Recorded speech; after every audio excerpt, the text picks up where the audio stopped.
Soma dusome Bibiliya twunguke byinshi ni buri munsi ku Kibabi TV, aho tuzajya dusoma igice cyo muri Bibiliya. Reka dusome twunguke ubumenyi. Abantu bose muri iyi si bemera Bibiliya n'abatayemera bakwiriye kuyisoma, gusa nyuma y'uko bitaborohera kubera igihe turimo ndetse n'uko Satani agenda dutega ubuzima bugoye butwibagiza gusoma Bibiliya. Nk'ikibabi TV twabahitiyemo aka kanya ko kujya dusoma igice cyo muri Bibiliya guhera ku itangiriro kugeza ku byahishuwe.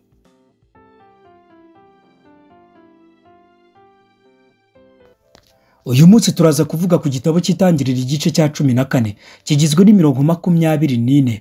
Loti afatwa mpiri, Aburamu aramurengera ku ngoma za Amurafeli umwami w'Ishinari na Ariyoki umwami wa Elasari na Kedorulaomeri umwami wa Elamu na Tidari umwami w'Igoyimu.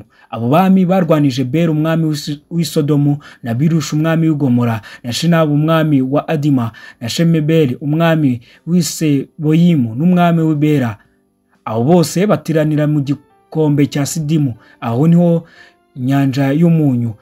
Bamaze imyaka 12 bakorera Kedorulaomeri.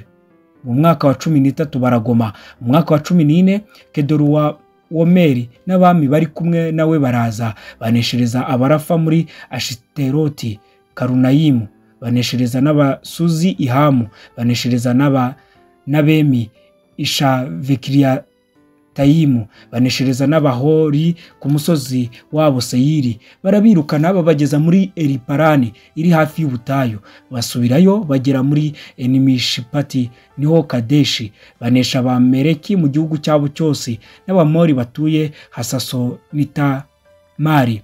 Maze hatabara umwami w'Isodomu n'umwami w'Igomora n'umwami wa Adima n'umwami w'Iseboyimu n'umwami w'Ibera niho Sowari. Bashingira urugamba mu gikombe cya Sidimu barwanya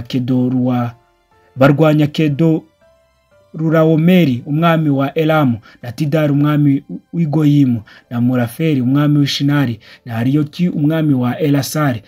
Abane barwanya batanu. Kandi icyo gikombe cya Sidimu cyari cyuzuyemo imyobo irimo ibumba. Abami b'Isodomu n'Igomora barahunga bagwamo, abacitse ku icumu bahungira ku musozi, banyaga ibintu by'Isodomu n'Igomora n'ibyo kurya byabo byose baragenda.